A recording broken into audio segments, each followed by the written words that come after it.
In this video, I'm going to use the 2014 synthesis prompt about college cost as a way to walk you through what I think would be a quality synthesis timed writing. There will be a lot of words on various slides in this presentation. I won't be reading all of those words, but you can stop the video obviously and read them for yourselves should you want to. So, if you haven't seen the 2014 prompt before, or even if you have, I've tried to bold the keywords. The first, the three paragraphs of a synthesis timed writing are always the same. The first paragraph gives you a little background information. The second paragraph gives you the actual question or problem that you'll be attempting to solve, and then the third paragraph is about word for word the same in every single timed writing. So this one is about college costs and whether or not college is worth the cost. But the key word here is evaluate, right? A well-developed essay that evaluates whether college is worth the cost. And as I've said in another video, I think that's a little bit different question than is college worth it? That is college worth it is a simple yes or no question, but evaluating whether college is worth the cost or not demands that you don't just have an opinion, but that you develop your opinion into a position, which is key in the synthesis prompt. So to write a good introduction for this synthesis essay, and really for any synthesis essay, all you need is that first page. You don't need any of the sources to write your introduction. You just need the first page and those first two paragraphs. It will give you everything that you need to write the introduction and to write a thesis statement. And of course, on the new AP rubric, that thesis statement is key. It's worth 1 of the 6 points. And I would say that the thing you want to do in the intro, especially in the synthesis essay and probably also in question number 3, the open-ended or argumentative essay as well, is you want to set the stage. You want to build the problem. You want to describe the problem that you'll be solving, the dilemma that you'll be discussing in the essay. So you can do all of that in the intro. I don't think the intro should be long.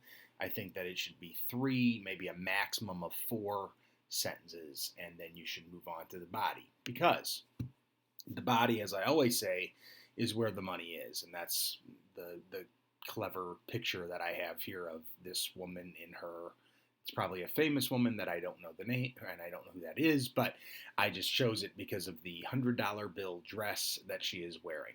That is where you will earn your points. And the new synthesis rubric uses words like provide specific evidence, use at least 3 sources, explain how the evidence connects to your thesis, and analyze specific words from the sources. And to me, the key is explaining how the evidence connects to your thesis.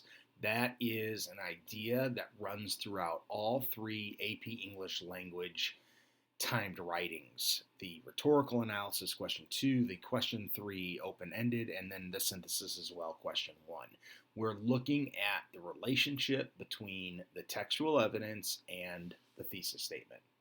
Now, I always say that conclusions in a timed writing are really not all that important, and they continue to not be in a timed writing. In a real essay, in a college essay, I think that conclusions serve a real purpose, and they become more and more important as you go through school. But in a timed writing, they usually don't. However, I do think in the synthesis, one way you can do the conclusion and make it meaningful is to look at the counter argument. So for this essay, if you were arguing that college is worth the cost, then you might use a source arguing against college being worth the cost, and then you could refute it in the conclusion. And if you have that as an idea headed into your synthesis essay, then you know that you only need to use 2 sources in the body, and then you've got 1 waiting for you to be used in the conclusion. All right, most importantly though, and this will be the bulk of this presentation, here is a sample body paragraph from a high scoring essay. And what I've done here is I have bolded all of what I would consider the textual evidence. And then I've underlined what came from the source. And then in italics is everything that is analysis. So you'll notice here that the source is very much in support of the student writer. The source is secondary. It is sprinkled in Source F, Pew Research Center, and then we have these statistics. And following that, we have a whole bunch of analysis, right? But if you read this paragraph, and I'm not going to read it to you, but if you read this paragraph, you'll see that the text that's bolded is from the student.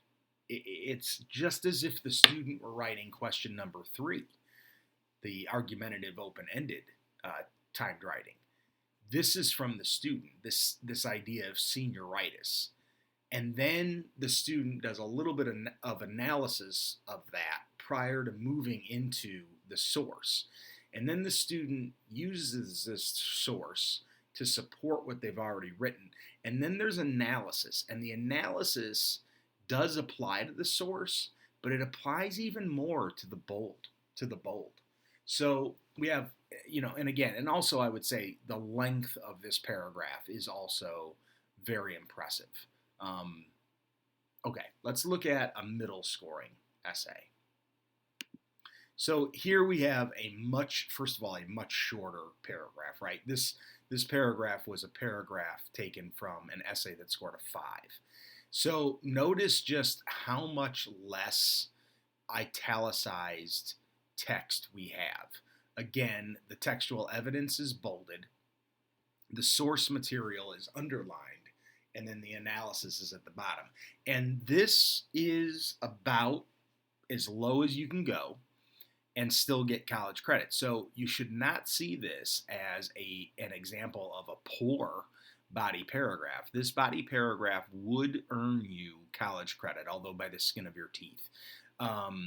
So all that needs to happen to this paragraph is we need to expand the analysis. Also, I would say that compared to the first paragraph that we looked at for the high scoring essay, the analysis here is fairly shallow, right? Let's read the analysis.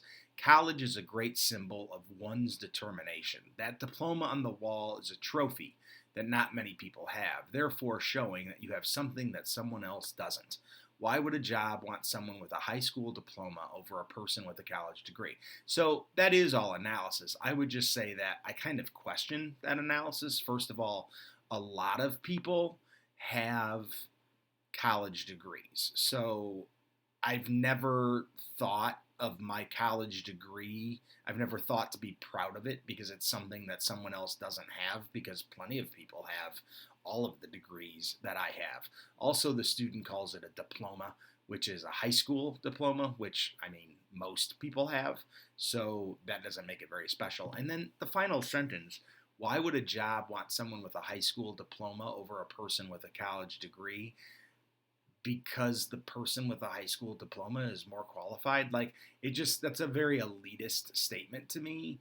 And while, I mean, I guess I admit that there are certain jobs where the degree gets you in the door and gets you the interview, I'm not sure that the degree necessarily keeps the job for you. It's your social and emotional intelligence and your work ethic and things like that, which seem to be disregarded, I think, in this paragraph. So not only is there not a lot of analysis here, but the analysis is shallow as well.